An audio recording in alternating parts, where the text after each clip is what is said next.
ইনুর ঈদের ড্রেসের শেষ নেই, দেখো কতগুলো হয়েছে, আবার এক্ষুনি একটা ঈদের ড্রেস এসেছে। এটা মনে হচ্ছে মামা শিল্পী আন্টি পাঠিয়েছে নাকি, আমি বুঝতে পারছি না।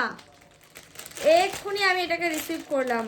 সুন্দর একটা হোয়াইট টপ দেখতে পাচ্ছি, ওয়াও। আর এটা কি, ও বাবা, স্কার্ট। এটা আবার কি, ক্যাপ। ওরে বাবা, খুব সুন্দর হয়েছে। থ্যাংক ইউ বলে দাও তো মাম্মা, থ্যাংক ইউ বলো। মানে যে দিয়েছে ও ভেবেছে ইনুর মাথায় যেহেতু এখন চুল চুল নেই, নেই তাই জন্য একটা সুন্দর ক্যাপও আছে। বাহ, খুব সুন্দর হয়েছে, থ্যাংক ওর ইউ। গায়ে কিন্তু হেভি লাগবে দেখতে। খুব সুন্দর লাগবে দেখতে। কিন্তু কে পাঠিয়েছে এটাই জানি না, এটা হ্যাঁ, অবাক আমার ব্যাপার। মনে হচ্ছে শিল্পী পাঠিয়েছে, আমি ফোন করবো ওকে এক্ষুনি।